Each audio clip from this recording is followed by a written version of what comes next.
Meanwhile, the Palestine Liberation Organization has slammed the UAE visit to Israel, calling it shameful. In Gaza, a spokesman for the group Hamas said such a visit will only encourage Israeli occupation and annexation of the West Bank. And now to get some more analysis, I'm pleased to be joined by Makram Rabah, a history lecturer at the American University of Beirut. Thank you so much for joining us, Mr. Rabah. So Israel and the UAE have signed an agreement on flights, and they plan to boost cooperation in other fronts, and these will certainly have strong regional implications. Will Iran feel threatened by their closer ties?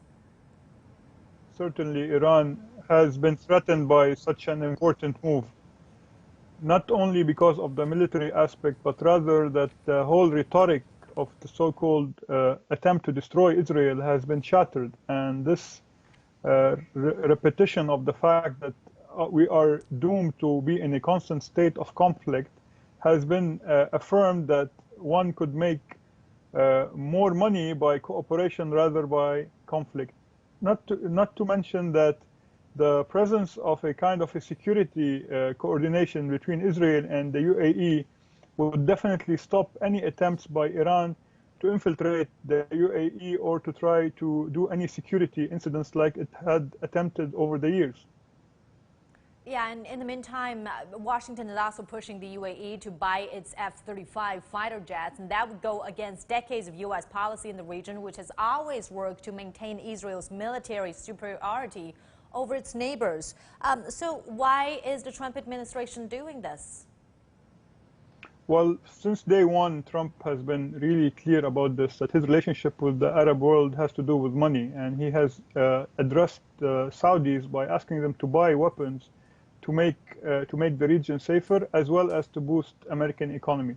The idea of giving the UAE F-35s is symbolic, and it's a kind of reward for their cooperation when it comes to the peace deal. Not to mention the fact that already the UAE and its Air Force are far superior than the Iranian one.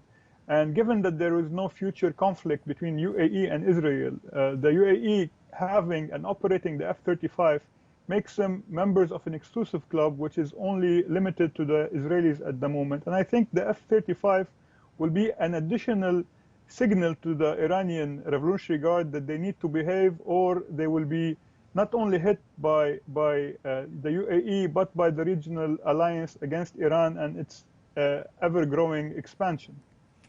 Well, Mr. Rabah, I also want to talk about the regional implication of the series of moves. Countries in the Middle East have long been saying that a solution with Palestine is the precondition for them to normalize ties with Israel. But we've seen a series of moves, countries normalizing their ties with Israel. What could be the regional implications? Because Palestine is strongly against these diplomatic developments, saying this is a step in the back. Well, at least from my own personal perspective, and as someone who believes in a just solution for the Palestinian problem, I think that the Palestinians themselves need to re-examine their position and to actually stop waiting for any external intervention, be it from the West or from the regional Arab players.